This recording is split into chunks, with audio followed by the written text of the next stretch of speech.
What's up, everybody? Welcome to I'll Hang Up and Listen.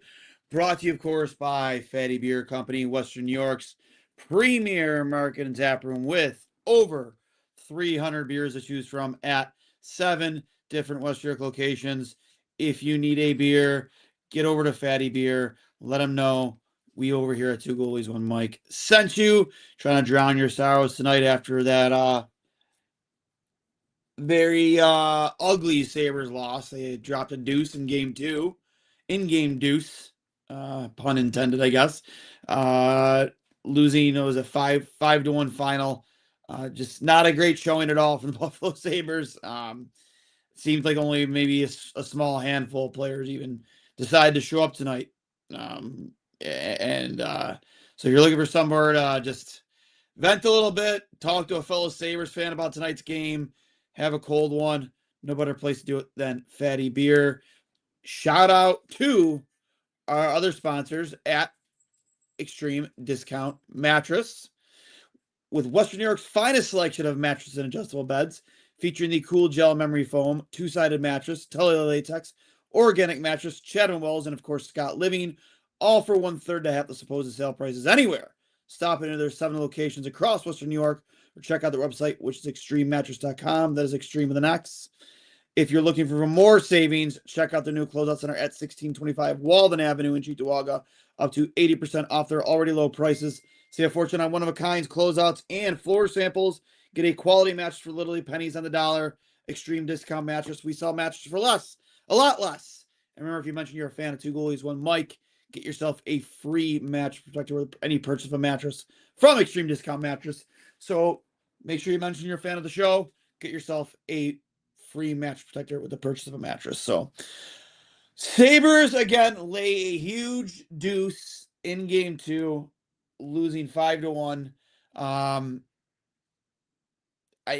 mean, that was about as bad of a performance as you can get from this hockey team. A very small number of players actually showed up tonight. You know, you can say what you want about his game, but I thought Alex Lyon played more than good enough to win. I thought it was some big saves.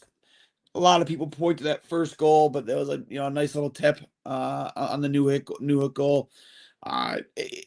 Listen, that was tough to watch. It was tough to stomach, but at the end of the day, gotta brush it off and get ready for game two.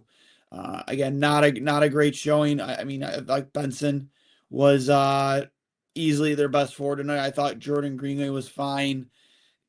You know, at the end of the day, you got it's your house, it's your barn.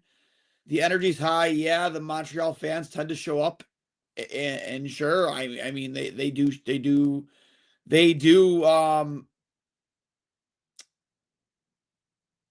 travel well. But at the end of the day, the energy's high. You got Ryan Miller banging the drum before the game, and you just laid a dud out there tonight. Simply put, no, I mean, outside of the 3 guys I mentioned, nobody played a good game tonight. Jack Quinn can't hit the broadside of a barn. Josh Norris, I mean, is about as unlucky as you could possibly ask a guy. I mean, I thought that was a sure goal on that backdoor pass, and he couldn't bury. I think it was the pass from Benson. Tage, I mean, he's got to be hurt. Tage has to be hurt. There's no other explanation for what's going on with Tage Thompson right now, because that was awful. Absolutely awful. He has to be playing hurt right now. No doubt about it, at least in my opinion. He looked awful. I think he had 3 turnovers tonight that ended up in the back of the Buffalo's net. You look at other guys too. I mean, Dahlin hasn't really. I mean, he's been fine. I mean, he's been quietly very good tonight. You got to tie up a guy's stick. They didn't make it. They did not make it tough for Dobish tonight at all either. Too. That was another thing. Got to get bodies. It seemed like the only guy that consistently goes to the net is Benson. So I don't know, man. It was extremely tough to watch tonight, to say the least. I don't know how else to put it. yeah, it was a tough watch for sure. No doubt about it. So I'm waiting for obviously my co-host Connor Hurley to get in here. Hopefully here shortly. I do know that some of you are leaving comments. I do see it in the chat here on my phone. Just want to forewarn you, your comments for whatever reason are not showing up on my screen. So I do apologize. I'm not ignoring comments or anything like that. When Hurls gets in here, I'll try and rectify it. I'll see what I can do. But for whatever reason, your comments are not showing up on my screen. So I do apologize for that. I don't really know what's going on or why I'm not seeing the comments. Trying to figure out what the deal is here. So, but I'll read the comments as I see them. Shout out to you, Rakeen Davis. Thank you for the super chat. Tage really needs to wake the fuck up. Hashtag turnovers. Couldn't agree with you more, man. He's been awful. Straight up been awful. Bad. Just it's been bad. He has to be hurt. If he's not hurt, then he's playing the worst hockey of his career right now. Because that was awful. So bad. So bad. So as we say, we're waiting for Hurls to get in the chat. As soon as I see him, I'll bring him in. Says he's booting up the computer right now. So I know he was out at the Sabres backers bar tonight representing. Love to see your chats here. I don't know why, again, they're not showing up. This is actually really bugging the shit out of me. From D Orange Lou, if I see another draft pass, I'm going to lose it. From Florida Man, this feels different than the Bruins game too. Oh, here we are. We're starting to see some more. Starting to see them. Okay, now they're showing up. And we got Hurls in the building. Where are you at, bud? I'm on my patio. I'm outside. Oh, I love it. You're enjoying the weather. Love to see it. It's like overcast and 55 here. So basically the way the Sabres played tonight is how the weather in LA is. I didn't realize I had Wi-Fi out here, and it's not a horrible night. So just good to get some fresh air. I don't know how much you've gotten into, but from basically the opening puck drop, they just got their lunch fed to them tonight. And yes, they did. And I don't know if you've gotten into Tage yet. I would love to see what he says post game. He has to be hurt, right? There's no other explanation. Maybe so, but I don't know. If he doesn't say something along the lines of that was his worst game as a pro, then I don't know what to say. That was pretty embarrassing, and everyone has bad nights, right? Like, it's not like he's been absolutely horrible. I think he was really good in game 6. He had a really good net rating for the entire Bruins series, despite not scoring. Since game 1, he was still contributing. He was still producing. That entire line was producing. But through 2 games in the second round, he's not getting pucks to the net. He's not holding pucks on his stick. He's not completing plays. He's not the guy that we're all used to, which is unsettling, to say the least, from your best forward. Definitely not, man. And another thing too is just, I mean, I don't know. He has not looked the same to me, honestly, since that McAvoy slew foot. Yeah, what game was that? Oh, God, what game was it? Can someone in the chat remind us? But I saw a comment on one of our Twitter threads, and I tend to agree, man. He may have gotten hurt on that play. I don't know. I feel like he has not looked the same. I mean, I know you said he looked good in the last game against the Bruins, but was it game 6? I don't know. I mean, no, it could have been. I was even listening to GR pregame, and Paul Hamilton was mentioned specifically how good Tage was in game 6. And if you think about the first goal of that series, it was Tuck to Tage to Dahlin back over to Tuck. And I think he was a catalyst in terms of their offensive production in the most important game of that series. So that was a week ago. And I just think that he hasn't taken any brutal hits through 2 games in this series. So I don't know when he would have gotten hurt. And if he is hurt, that's something they need to disclose. They don't need to do anything, but like it's something maybe he should disclose or like give a I reason. agree. Because like the turnovers, even that last one, he looks broken. Like it looks like he's lost his fluidness and his coordination that we know him so well for, that he showed since December 31st for the most part is one of the best 5-on-5 forwards in the league. So yeah, I don't know what's going on, but right now it's not good. No, not at all. And another thing too is just a lot of the bad plan. It just feels like he's just trying to do way too much, right? Like he's gripping his stick tight. He knows he hasn't performing at the level that he's used to performing at. And you could say the same thing about Josh Norris. You can say the same about Alex Tuck. I thought the two best forwards they had on the ice tonight were Benson and Greenway. Yeah, Benson, without a doubt, he's the Sabres' best player at the moment, and it's not super close. He is giving them every ounce of energy and compete that they need. And I'm the biggest Dahlin defender in the world, but I don't That think was egregious. That was bad. I don't think he had his best night. Obviously, players can have bad games, right? Like I think It the happens. entire team, not named Zach Benson and Alex Lyon, had a bad game tonight. And I mean Greenway, I think he had his best game of his life in game one, and I think he at least continued some of that tonight. But even the second goal, I think that's one Lyon wants back, right? Like I think he was a little deep in his net, and He definitely didn't see it. yeah, but I think he would be the first to say, like, I need to track that better, right? Like, I think that he was expecting something else to happen, and kind of in the way that Samuelsson scored the second goal in game 6, in the way that Swayman had like 6 people in front of him, but he was really, really deep in his net. As a goalie, I think the best thing you can do in those situations is be at the top of your crease and just try to let the puck hit you. And of course it goes bar down, and it's a tough shot, seeing eye shot regardless. But yeah, I don't know. I don't think Lyon had a bad night, and I think he was making saves in the third period, not only to keep the team in it and gain some confidence for everybody, but to say to Lindy, hey, I'm still competing. I've been great on the road all season long. I personally don't think there's a question of whether he starts game 3. I think he starts absolutely game 3. I mean, yeah, no, I think he absolutely will, but I think he was competing in the way that he was in the third period to at least say to Lindy, like, hey, I'm still in it. You know what I mean?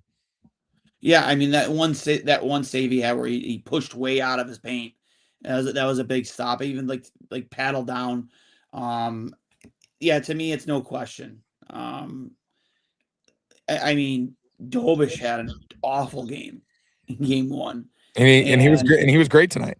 Yeah, you know what I mean? And to your point, Lyon almost tied. I'm not sure if he tied it or if he was one game away from tying it. But he almost made league history this year with most consecutive road wins for road starts for a goalie. Yeah. So there's no question. I mean, if you go back to him. Yeah, for sure. But I guess that at least starts the discussion. Like, let's say they don't win in game 3, and whether he has a good game or bad game, I could see Lindy going to UPL for game 4. That's how this season has gone. They have worked on the rotation all year long. They've had guys available. Colton Ellis has been available. I think Devin Levi was probably considered in certain moments when they had those injuries.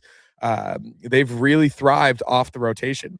And as well as UPL was playing leading into the playoffs, and even his performance in game 1 in a tough situation early on, and then making the saves that he needed to keep the team in the game, obviously wasn't great in game 2, and then he got the yank. I would not be surprised if at some point we do see UPL this series. And that's no knock on Alex Lyon. I'm just saying that is how the team has operated all year long. Yeah, I mean, again, we'll see how game 3 goes. I mean, he could bounce back, or I don't even like using like the word bounce back. It's like, No, yeah. the team was just awful tonight. Tonight was largely not his fault. I just more so like, I think that they have this rotation for a reason, right? And they have a 1A and a 1B, and they have all year long, and it's rotated. It really has at different points in the season with a 1C mixed in with Colton Ellis. Not a 1C, but you know what I mean. They've had this rotation, and I think they've really done well with figuring out how the team feels about it and how each guy feels about it and how they play off each other. And of course, Lyon gets game 3, and I think if they win game 3, he keeps his net. But that's what I'm saying. Let's say game 3 doesn't go well. I think there's a chance we would see UPL game 4. In it, albeit like Lyon having a 30+ save performance in like a 2-1 loss or something. Yeah. And that's a difficult building to play in, man. Playoff atmosphere in Montreal. No, It's tough to find a tougher building to play in the league. But I go back to the game where I think Zucker scored, I think a minute in. I think it was in February. They went up to Montreal and they won, or it was late January. It was they won the 05-06 night against Montreal, and then a week later they went into Montreal. Zucker scores a minute in, and they eventually, Mallenstein had a really nice goal, and they eventually got up 3-0 in a really important game for divisional standings in a raucous environment. They've been in these environments all season long. And even thinking about how the mic'd up was from the first round series against the Bruins, they're talking to themselves on the bench. They're like, boys, we've been down all season long. We've come back all year long. I think that was from game 1, but they have belief in themselves. And I don't think tonight is gonna waver that belief. I really don't. I think that hockey is a really fickle sport. Like our good friend Alex Lyon says, it is a fragile baby bird sometimes. And tonight was not their night in any way, shape, or form, not named Zach Benson. Like, I think they just didn't have it. Nobody had it. And sometimes that happens. It's a really good team. They are in the position where they are for a reason. They were 4 points away from the Sabres at the end of the regular season, but they were either better or with them all season long. Every single projection going into this series was for 6 or 7 games. And I think a night like tonight hopefully humbles them and makes them realize the way they need to play on Sunday afternoon. Your opinions on Jack Quinn right now? He's got to hit the net. That's for sure. Dude, like I've never seen, like, he could be standing 1.5 foot in front of the blue paint and he's still missing the net somehow. Like, that's where he's at for me. I saw someone say Jack Quinn could go down in a shootout and score 10 out of 10 times, but if you put him wide open in the slot, he's going to miss the net 10 out of 10 times. I think it's a mental thing. It has to be, right? Like, I think that he's gripping his stick too tight and the moment might be a little bit too big for him. And as a player playing in the playoffs for the first time, that's not necessarily out of the question, maybe in the same way that's happening to Tage. And you think that wouldn't be the case given what he did at the end of game 1 with one of the most heroic performances in Buffalo sports history to catalyze the team to this insane comeback victory when basically all hope was lost. Like, you think that would have given Tage the confidence to move forward and play the skilled free game that we all know he can play. That hasn't translated. And with Jack Quinn, even game 1, you get that assist to Samuelson. That was an unbelievable play, but that's his only point in the playoffs. I saw our account tweet out the lines, potential lines for game 3. I like the idea of Hellenius. Yeah, I would love Constant in there, but I would break up Zucker, McLeod, and Quinn. They're not doing anything. Yeah, I mean, that line has 3 points are great. In the playoffs. Chances are great, man. But I saw McLeod force a couple passes, one really early on, where he really had a drop pass. They had possession in the offensive zone. He had a very easy pass, could have dropped it back, but he tried to force it across ice to nobody, and it just puck going the other way. It's just like they were trying too much. I mean, I understand that the puck wasn't going in for them. I know McLeod scored game 1, right? So, but I know Jack Quinn can't find the net. I know it's probably frustrating, but in the same breath, it's like, dude, like you got to mix that lineup. I don't know who you put in there. Zucker too, man. Zucker has to start putting the puck in the net. Has to. Like, he's not the playoffs. He's not even getting good chances. No, he's invisible. Yeah, I think you have to break that lineup. They're not doing anything. I would put Benson with Tage because clearly Benson is disrupting every facet of the game in the way that's creating opportunity. That line throughout the season I think was pretty good. Benson, Tage, and Tuck. I would do that. I would do Hellenius, Norris, and maybe Doan. And then maybe I guess God. No, I wouldn't do that because then you would have McLeod, Sucker, and Quinn. Maybe do Hellenius, McLeod, and Doan, and then Norris. I'd put Hellenius in the top line personally. Yeah, I mean, I don't know. I think Benson should be. And I would move, I would move Norris as first line center. Switch that up a little bit. I just like Norris hasn't done anything. Yeah, but like, how do you get those two going? Change something up there. Maybe so. Well, I mean, I think Tage is. We all can agree he's best when he's at center. No, I agree with that, but he's not at his best right now at center. I mean, just try something different. Yeah, maybe that takes a little pressure off him if he can go to the wing, or if he's hurt. Right, take some heat off of him at least defensively. I'm not sure. I hope so. Lindy doesn't change lineups after wins. I hope he will consider changing the lineup after a loss. Defensively, yeah, they all had a bad night for the most part. I don't think you need to do anything crazy there. If anything, maybe Kesselring instead of Stanley. I don't think that's going to make a huge difference. I think you need Stanley for the physicality. And I don't think he's been particularly bad in limited minutes. Yeah, I don't know. I just like it wasn't time to panic for Montreal after game 1. I don't think it's time to panic for the Sabres after game 2. I really don't. This is how the playoffs work. This is how last round worked. I think in a very similar game 2 in round 1, everybody was like, this team is screwed. They have to go into Boston. Boston's been one of the best teams at home all year. And look what they did on the road. It is not out of the question for the Sabres to go into Montreal and win 2 games. It's going to be way tougher because it's a much more intense atmosphere. And I think the Canadians are a better team. But I think the Sabres are just as good. And I think hopefully this humbles them a little bit and they realize the way that they need to play. They absolutely have a face-off problem. Like, no doubt. It's bad, man.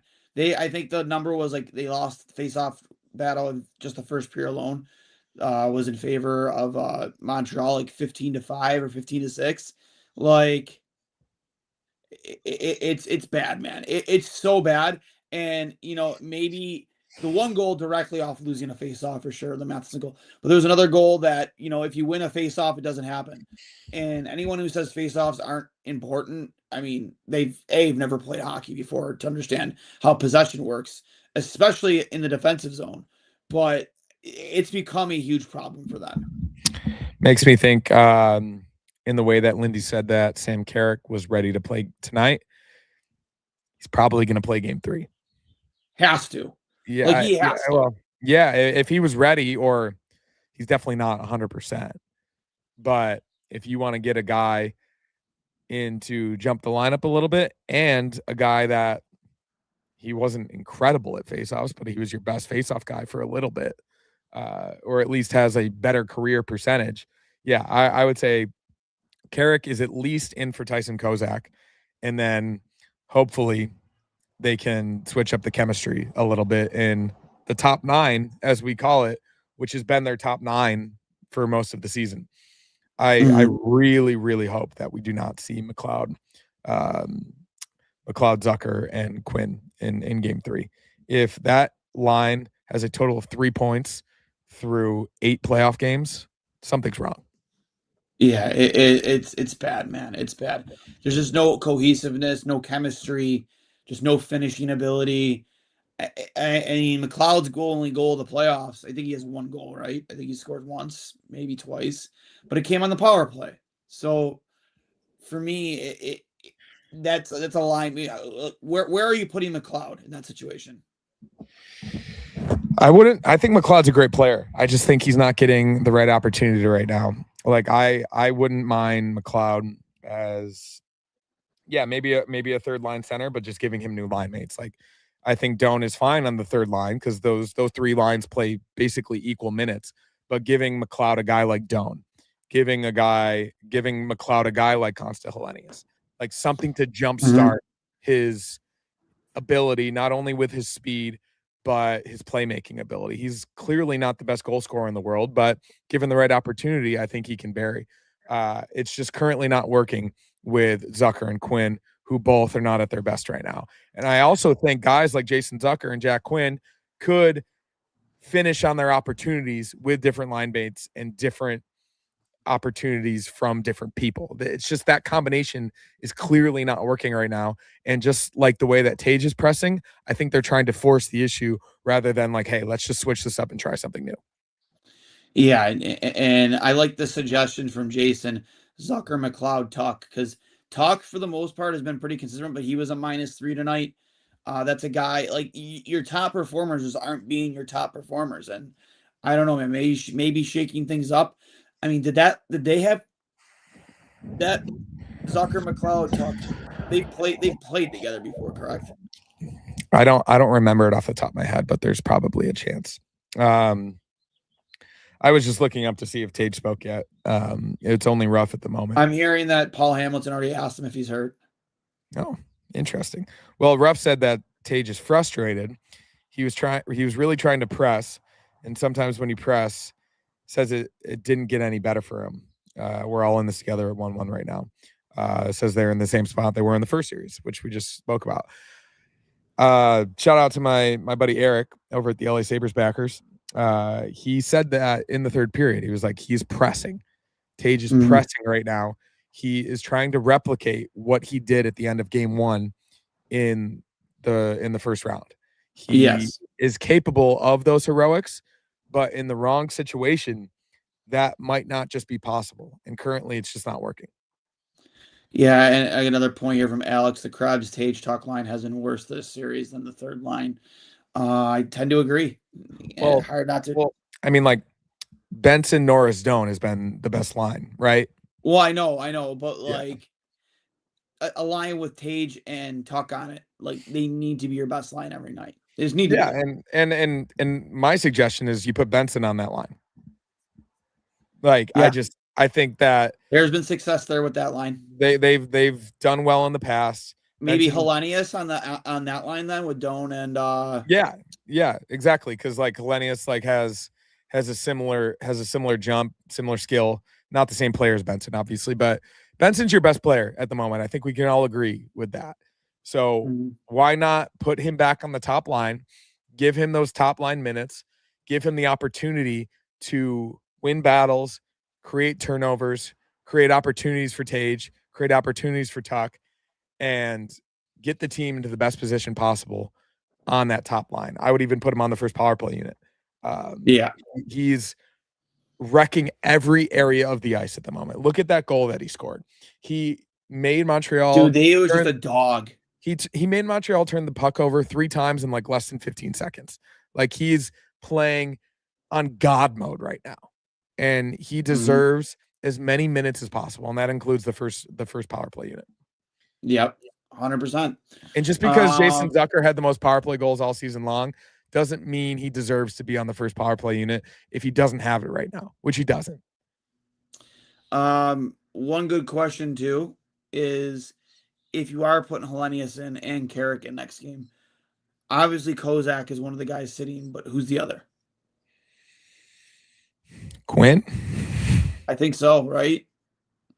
Because I mean, like getting chances is great, man. Getting chances is great, but like Greenway's playing really well. You can't take out Malenstein. I mean, I would say Quinn or Zucker. Yeah, I think it has to be Quinn.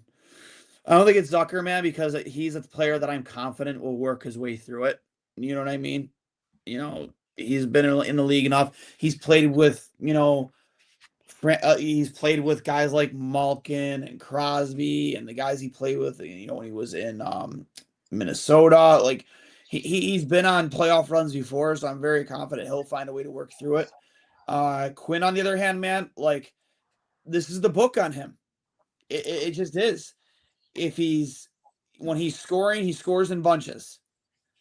But when he goes cold, man, it's bad. And there's not the worst possible time to go cold is in the playoffs. And for a guy that they gave a pay bump, I mean, granted, it wasn't any type of dramatic. I forget how much money they paid him, but like for a guy who did get a pay bump when a lot of people weren't expecting him to, like people were pressing that they Sabres should have traded him in the offseason. Like you can score. I don't know how many goals he had this season or how many total points he had. I'm sure that's fine, great. The final stat line looks good, but I don't give a fuck because in the playoffs, if you are not performing, there are no shootouts in the playoffs. And he has gotten good looks, Hurls. He's gotten some really good looks. I was at game 1, and he had some really good looks. And for a guy who has such an elite shot and release that he does, if you can't score when you literally have all the time in the world to pick a spot and shoot, and you're shooting it a foot wide, what use are you? Well, what use are you? In the same way that Tage is, he's pressing, right? Like I think that he's gripping his stick a little bit too tight, and the moment is too big for him right now, which is unfortunate because he's got so much skill. And had he gotten one in game 1, or at least a couple of those that went off the post, I think that would have given him the confidence. But currently, he doesn't have it, and tonight especially. So yeah it's not good. I don't know. Maybe Hellenius won't. I think we're operating under the assumption that Lindy is going to go to Consta. I don't necessarily think that's going to happen. I think that there's a chance it's just. I think that not to interrupt you, but 28 minutes ago, Tage Thompson was asked if he was injured. His response: "I don't think that's any of your business." To who? Paul? I don't know. This was tweeted out by Matthew Beauvais, so I'm not sure. I did see that somebody on Twitter said that Paul did ask. Can somebody in the chat to confirm if that was Paul Hamilton? That was the one that asked that question. Because I wonder if he's getting a response. I wonder if he's getting his media training from Caroline Levitt. That's a good one. That's a good one. I like it. Oh my God. Yeah, it was Paul Hamilton that asked.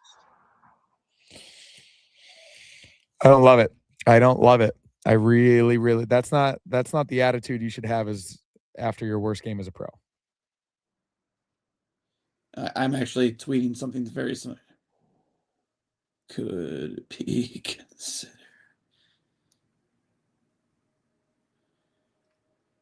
career. Anything you want to follow up on that? Yeah, I just think that's a bad response. I think that's a really bad response. I think that, I don't know, you can have your personal opinions on his beliefs and everything else. I just think that as a leader of this team, he needs to take some accountability, and that is not taking accountability. Like I think that shows that he's rattled. That shows that, I mean, yeah, of course he's frustrated. Anybody would be frustrated after a performance like that. I just I don't love it. Either way, regardless of whether he's injured or not, I hope he speaks about his performance and we hear the full interview, because if he doesn't take accountability for the way that he performed, that's a bad sign. That's like, I mean, he's definitely, and I'm reading some of the responses. I'm just going to read a few of them off here on the old Twitter machine. Oof, Tage Thompson and Zach Benzer are on a completely opposite side of the likability scale right now. I mean, that's a pretty true statement. Yeah, I mean, it doesn't matter though. Who cares? Like, I think this is all, like, of course, there's going to be emotions after a loss like that. He's getting torched in the comments right now. Yeah, well, of course he is. Like, everyone's upset, and I think he's upset. And to ask him, I mean, if you gave him 10 more minutes to cool down after causing the turnover that led to the most consequential goal of the game, I think he probably would have responded a little bit differently. But yeah, I do like have some sympathy for athletes in moments like that, because it is difficult to not answer with emotion. And regardless of anything at all about him personally, like, he's probably livid with himself right now. Like, I can't even imagine how upset he is after playing like that on home ice in the second round of the playoffs. Like, it is his business whether he's injured or not. Like, he doesn't necessarily need to say whether he is, right? He has no duty whatsoever to tell the media if he's injured. But well, I mean, I don't think you want that getting out publicly, but like there's a different way to answer that. Of course, there's a different way to answer it, but think about how absolutely livid he is right now. You know, yeah, I'm not too surprised, but at the same time, like, yeah, not a great look. So, Dom Tibbetts tweeted out the interview, well, a portion of the interview. Tage, I think everything I touched turned into a disaster tonight. I'm sure tomorrow, I think this was Darlene on Tage. I'm sure tomorrow he'll come back to work grind and he'll probably be our best player next game. Paul Hamilton, Tage, are you playing with an injury? I don't think that's any of your business. So clearly doesn't like Paul Hamilton. Yeah. Wow. If somebody else asked him that, I don't think he would have had the same response. Possibly not. Yeah. I mean, is there a history there of Paul with him? No, but Paul's an unlikable guy. Yeah. Very much so. I mean, he was mic'd up too tonight, and like, he was trying to push his teammates to like, hey, bring up the energy, but like, I mean, you can't say those things, but then also not do it yourself. Because there were times, even that last turnover, that it was an empty net goal, whatever, you were down by 3. I don't blame him as much. I don't blame him as much for the empty netter as I do for the one where he tried to do too much and fell down. Oh yeah, when he tripped over air. I'm just saying, like, after he turned the puck, he kind of just threw his hands down to his side and just watched it. Like, I don't know, man. Empty net or not. Yeah. I give the puck away. I'm put my head down and skate my ass off to the back. I think a lot of this is inconsequential, and for a guy who's proven for 5+ years now that he is one of the best 5-on-5 players in the league. He is. I'm not too concerned. I'm not like giving up on only concerned. I'm only concerned if he's hurt, because obviously your star player is hurt. If he's not hurt, here's a good question for your host. Before tonight, how often on this post-game show have we ever criticized Tage Thompson in a negative way? Not too often, but I will say that I don't know if it was if ever. I mean, I would say the only time would be after he won gold. Yeah, for non-hockey reasons.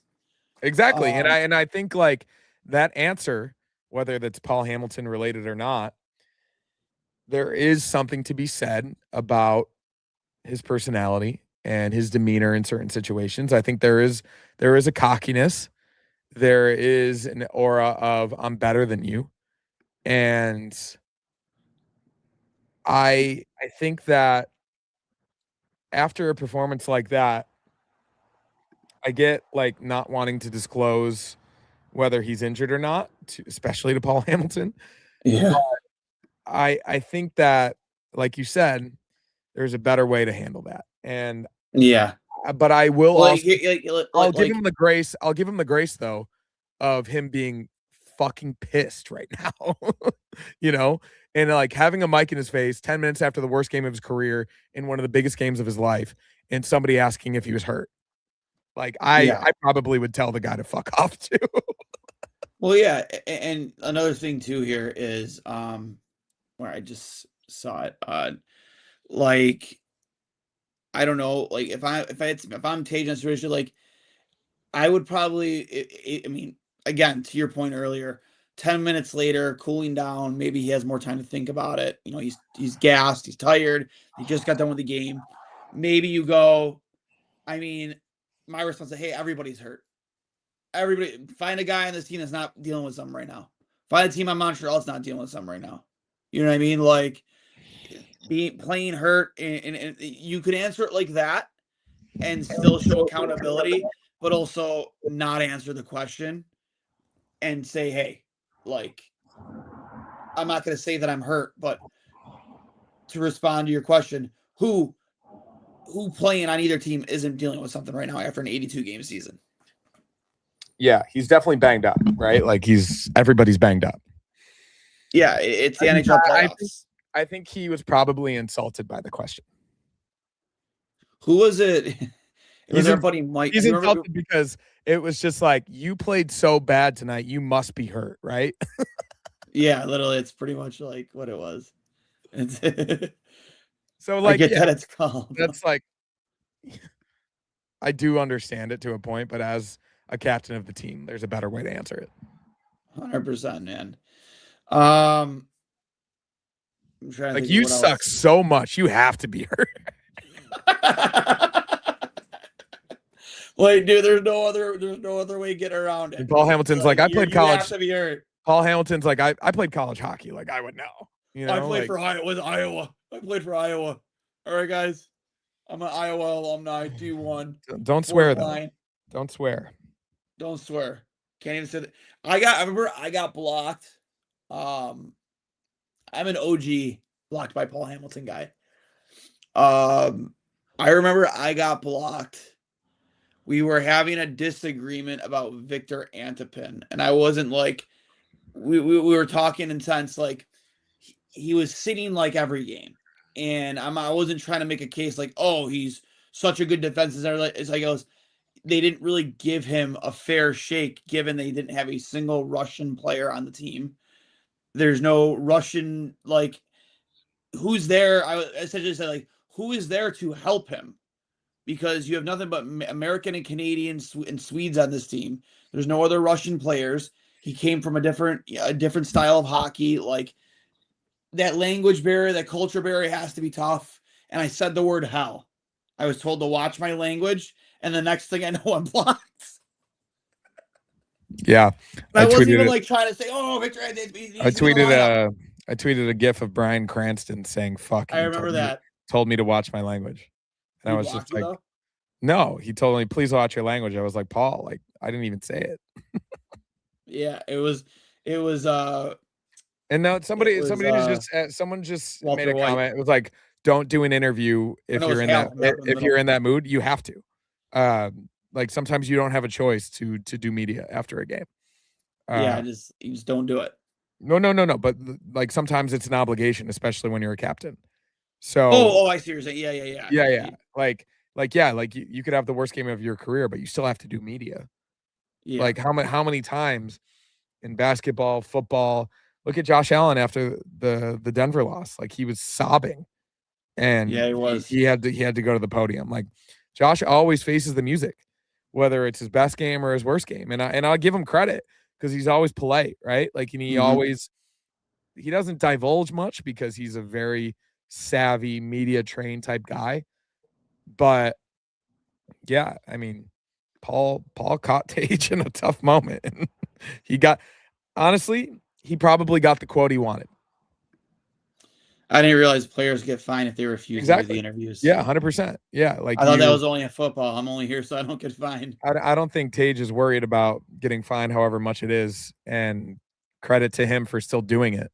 I can't wait to see the full thing, to be honest, because if he doesn't respond in some fashion in Game 3, something is clearly wrong. Yeah, I 100% agree. I had a thought that I just kind of lost it. Because we didn't get a chance to talk about it the other night. I just do want to give a shout out to, not a shout out, but a couple clicks for Lindy Ruff being nominated for the Jack Adams. We didn't talk about that. Shout out to Darlene being nominated for the Bill Masterton Memorial Trophy. I mean, he should be the runaway winner for that, for obvious reasons. And then also being announced yesterday, he's nominated for the Norris Trophy. Yeah. It's an incredible accomplishment, given everything he went through in the past year and a half. Carolina's fiance posted yesterday that doctors told him that she was going to die 5 separate times. That's terrifying, dude. The day that she had heart failure. And then not only did he probably think that she was going to die, but she was pregnant, and he knew that likely, and he probably knew that the baby was already dying. So for him to not only be there for the beginning of the season, but to only miss like 4 games when he needed to go home and oversee surgery or recovery or whatever he needed to do when he took his leave of absence, and then to be the best defenseman in the NHL when he returned. I actually would say this, like, maybe not named Quinn Hughes. Quinn didn't get nominated because he didn't play the full season, but he, once he got to the Wild, was one of the best top 3 defensemen in the league. It's been incredible for them. It was incredible for them for the playoffs. I mean, I think Werenski's going to win because he has the best numbers. He was likely the best defenseman in the league all year long, and he hasn't won yet. So I think Zach Werenski is going to win the Norris and be a deserving winner. But if Dahlin won, I don't think anyone would bat an eye. I really don't. Like, I think he is a deserving winner of that trophy. And just to be nominated, is this his first nomination? I was going to look that up earlier. I'm pretty sure it is. Yeah. I'm almost, because he's been like 4th or 5th in voting before. But I know he hasn't technically been in the top 3. So yeah, no, it's a super, super cool accomplishment for him in his career. He's only 26 years old, has a lot to go. He's clearly in the middle of his prime. And yeah, even if tonight wasn't his best night, people talk a lot of shit about him online. But I think he's proven in more ways than one this season that he's not only the best and most important player on this team, that includes Tage Thompson, but he is a very worthy captain as well. Very much so. I to all the points you made, what Dolls went through this season, and just having to be away from her for the amount of periods he did, not being able there to be a fiance, to be a future husband, take care of his significant other during such that has to weigh on him too. Like, I'm over here playing a game while she's over there fighting for her life every day. And he was likely alone in his massive house out in the suburbs of Buffalo, just playing game to game, practice to practice, while not necessarily knowing or being in constant communication all the time with what was going on with her. It was probably an incredibly lonely feeling, and that's why he needed to take that leave of absence. Yeah. And he played, I mean, not that he had a rough start for obvious reasons, but like when he came back after that first trip to visit her, he was night and day a different defenseman.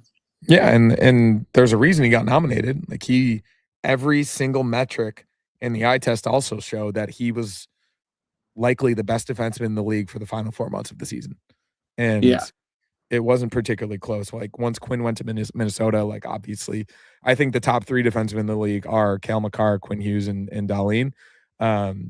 But yeah, I mean, throughout the entire season, though, if you're going, probably, I didn't watch a lot of him, but even watching him in the Olympics from the opening puck drop to the end of the 82 game regular season, Zach Werenski was incredible.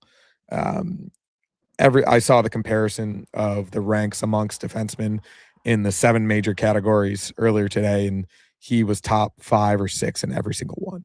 Like, the guy was unbelievable and was a main reason they even got back into it and had a chance to make the playoffs. Let alone were even relevant. He is the backbone of that team. You saw his assist on Jack Hughes's golden goal in Milan.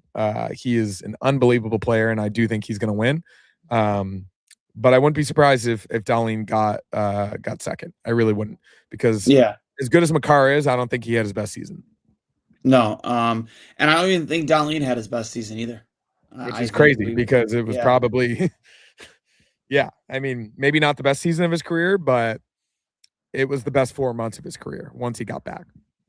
Yeah, 100%. I did just see an extremely, at least funny to me, tweet about Tage Thompson that I just sent. I just texted it to you because I'm not going to say it on air, but it'll make you laugh. Oh boy. Yeah. There's I think everybody knows our thoughts on the personal side of things, and there's no reason to get into it because it doesn't matter. I think Tage Thompson is a really good hockey player. I think he's an upstanding I think member. anybody who's saying that he should sit right now, I'm sorry, you're crazy. No. I think maybe in the third period, maybe after that turnover to put the game out of reach, maybe just sit him down, right? Like, yeah, 100%. I agree with that. Yeah. But no, like, think whatever you want about his political beliefs. I think he is a really good hockey player, a very good captain, an upstanding member of the community. He does a lot for charity. Seems like a fantastic dad from everything I see. A lot for charities around the area.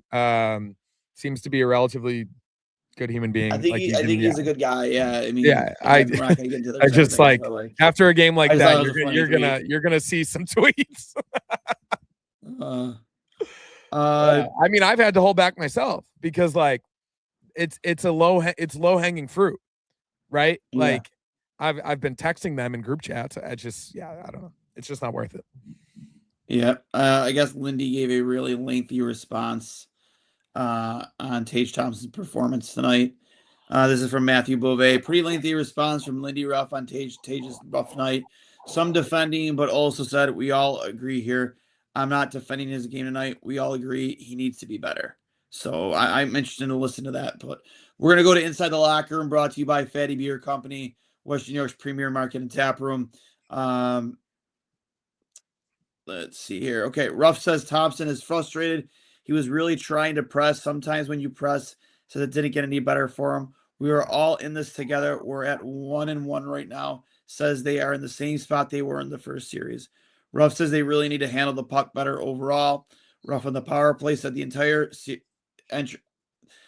entries were a struggle. Says they didn't solve the pressure at the blue line well. Says it burns up time. We'll get there. Ruff says that the puck play early was not good. They needed to get the puck behind them. Says they didn't have the desperation to get the puck north, and it cost them on the opening goal against. Ruff says every good player that he's been around expects a real high level from themselves, and they know how to flush the game out and move on. Kind of like what Jalen Hurts said. Just flush the deuce and be on with it. Thompson says everything he touched tonight turned into a mess, and he has to be better. Thompson says everyone's intentions are good, but frustration sinks in, and it snowballs on it. Thompson says the lack of a comeback was their own doing. Sloppy with turnovers, couldn't execute. Benson says they didn't get to their game. He knows that they will. Says they went through lapses tonight where they weren't at their best, but effort will never be a question with this group. Benson says they didn't get enough pucks to the net. And then I'm seeing the retweet from Paul Hamilton from Brian Koziel. Dowling says, awful game for us, not acceptable. Dowling says he made a wrong decision, says he was terrible. It was a terrible read on the new hook tap and goal, where he just didn't really take the stick. It was kind of a lazy stick play. And that was it from Inside the Locker Room. Again, brought to you by Fatty Beer Company. I am going to throw it back to our sponsor real quick before we finish up here. Shout out once again to Fatty Beer Company, Western New York's premier market and tap room with over 300 beers to choose from at 7 different Western New York locations. If you need a beer, get to Fatty Beer. Let them know that we sent you over to Goalies on Mike, whether you're pre-gaming for the game, looking for somewhere to watch the game with sound, or looking for somewhere to celebrate or, grieve a Sabres win or loss. No better place to go to Fatty Beer. Make sure you keep your eyes open, your eyes and ears open for more information on the Game 4 watch party at the Fatty Beer in Lancaster. We had over 2,000 people at the first one we did for Game 3 in round 1 versus Boston. We expect even more people now. We will have Cammie Clune, Sabres anthem singer, singing the national anthem, as well as other vendors selling merchandise. There will be food at many different local businesses, Fatty Beer, Scoobs, Papa Grande's. And just honestly, we'll be doing a live podcast from there as well. Super excited. Going to be a great time. I hope we get the same turnout we got last time because it was an electric atmosphere. And, just come on out. I believe they close the street down at like 5:30. So make sure you get there early to make sure you get yourself a spot. Hurls, they actually had to go purchase a bigger screen for this game because of the amount of people they had for the first game and how many more people they're expecting for this one, because the people were packed down from one end of the street to the other by the end of the night. Yeah, that was a really, really cool atmosphere down there in Lancaster. I'd never been there before, but it is a really cool vibe. So the watch party is for game 3? It's game 4. Game 4 Okay. this time. Tuesday, game 4. Sweet. Game 3 being Mother's Day. They decided to take game 4. Yeah. That's going to be tough timing, but no, it's cool down there. I didn't realize Scoobs was so close. I've heard their wings are that's Buffalo Joe. Yep. He mentioned Scoobs on Fatty were his spots. Was that on Hard Knocks he mentioned Scoops, or was it actually both Fatty Beer, Lancaster, and Scoops were featured on Hard Knocks. Hell yeah. It's a really cool atmosphere, even having like the city hall in the background and the street with the shops lining the street. Like, I've never been to Lancaster before. I'm North Buffalo through and through, and every time I come home, I'm largely in the city. But to have 500 plus people in the street watching the game, having Fatty Beer right there. If anybody does need a place to watch game 4, which hopefully, just like last round, we'll see the Sabres attempting to go up 3-1. It is a really cool place to watch the game, and I highly recommend people check it out. Oh, for sure it is. And I actually I got met up with local legends, the Buffalo Blade Gang, today after work. Dropped them off some merchandise, some drinks, and some swag from my employer. Not going to say their name on air, but if you follow us on social media, you know who we are. What a crew, guys! What a crew. Those guys are as passionate as it gets. They did mention like half of them are going on vacation, like starting like this weekend. So, but we may even have some of the members of the Buffalo Blade Gang at the Fatty Beer watch party for game 4. So that'll be cool. And maybe for a podcast as well. Yeah, no, after game 3, obviously we normally do it on Tuesday. Maybe on Monday we could do a recap / preview of game 4 Monday night and get them on the pod then. Yeah. So we'll see what happens. A lot of possibilities here. Nobody panic, all right? Yeah. People are panicking right now. And it's one of the best road teams in the league. And I think that's natural to panic, just like a lot of Montreal fans were panicking after game 1. I got a lot of shit, which is natural, right? Like, this is what happens on the internet. Like, oh, you're celebrating like you won the cup. No, I think people appropriately celebrated a really good game 1 from the Sabres, right? Like, nobody was acting like they won the cup, but you can also celebrate a good win. Just like the Canadians can celebrate a good win tonight. Yeah. Series is far from over. I think everybody knows these two teams are very evenly matched. I think as well as the Sabres played in game 1, the Canadians played tonight. As off as the Canadians were game 1, the Sabres were tonight. A lot of people predicted 6 or 7 games. I always thought it was going 7. I said Sabres in 7 from the beginning. I never thought this was going to be a sweep or Sabres in 5. So, yeah, we'll see what happens. In any way, shape, or form, you need to come out of Montreal with at least 1 win. That's all that matters. Yeah. Gotta go 1-1 there and get it back to your barn. Whether that's game 3 or game 4, I would like it to be game. It doesn't matter. I would like it to be game 3. But regardless, it's going to be a battle. It's going to be a war. And I think this team is uniquely prepared to pull it off. Yeah. And then what was I going to say? And also shout out to Extreme Discount Mattress, Western York's finest selection of mattresses and adjustable beds. They have 7 different Western York locations. You can find them at their website, extrememattress.com. They're also on Facebook, Instagram, and newly to Twitter. Again, over like 300 different styles of bed, different types of beds. We did a live podcast there earlier. I sat on their Scott Living, I think it was their Scott Living adjustable mattress with Joey Cons Jr. When we did our podcast, it was incredible. And remember, if you mention you're a fan of Two Goalies or Mike, get yourself a free mattress protector with the purchase of any mattress. And you can also check out the new closeout center at 1625 Walden Avenue in Cheektowaga. So make sure you give them a look out. You need a new mattress. Always take care of your back, your neck, your body. Always want to get a good night's sleep. Hopefully the Sabres get a good night's sleep tonight after that performance. Hurls will take it to you for your final thoughts. Yeah, they just didn't have it tonight. As soon as I saw Peyton Krebs blow a tire in the defensive zone a minute and a half in, and that puck go to the point and the bad deflection in front, had a bad feeling. I knew the Canadians would come out hot after kind of a letdown in game one after that emotional game 7 win in Tampa. This is a really good team. There's a reason they were so close in the regular season. There's a reason the series was 2-2 and there were 13 goals scored on each side. I always thought this was going to be close. I don't think there's any reason to panic. I think that hopefully it's a humbling and learning type loss for a team that has responded well to losses for 5 straight months now. They rarely lost 2 games in a row, if that, during this incredible run. So I think fans can take this one on the chin, and more importantly, the team can use it as a learning experience, take it on the chin. Yeah. And especially for the Sabres' 2 best and most important players, Tage Thompson and Rasmus Dahlin, knowing that they weren't at their best, but they are very capable of turning it around really quickly. I hope we see some lineup changes. I think we're definitely going to see Sam Carrick. I think it's less likely we see Consta Hellenius, but if he does, oh boy.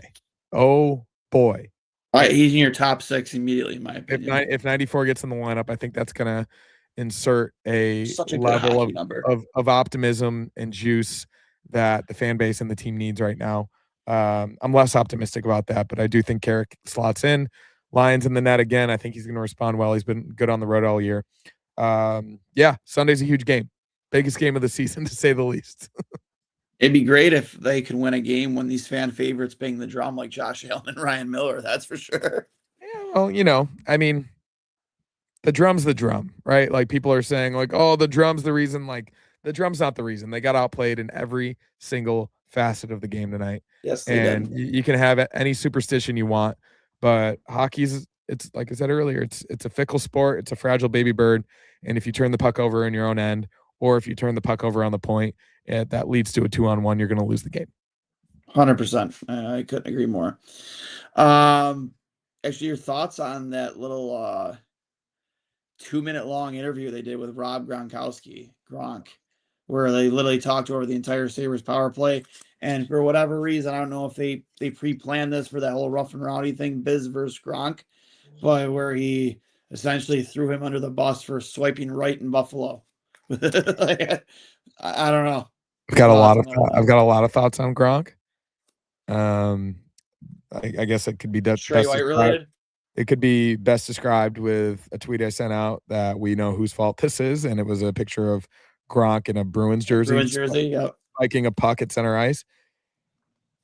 And he said he's never spiked a puck before. Yeah, I don't know. Yeah, I don't know, man. I have thoughts. Yeah, it's not worth it.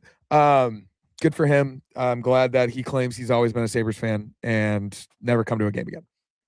Yeah, there you go. So if you enjoy this podcast, please make sure you're subscribed. Audio only. We're available on Apple Podcasts, Spotify, wherever you get your podcasts. If you're following along on Twitter, you can find myself and my co-host Connor Early at 2 Goalies 1 Mike, or at Duane S39. That's at DUANES39, or at CHurls13. We're also on Instagram. If you're following along on YouTube, as many of you commenting are on YouTube, please right now, as we're sitting here, hit the like button. Hit it, please.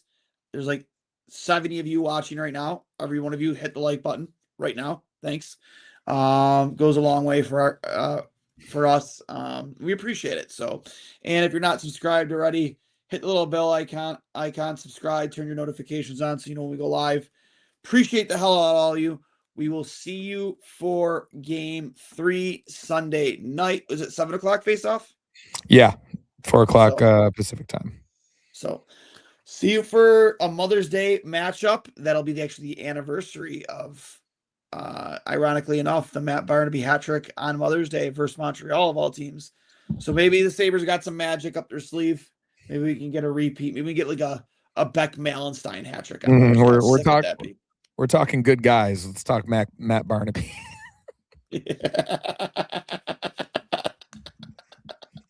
Listen, I'll leave it at that.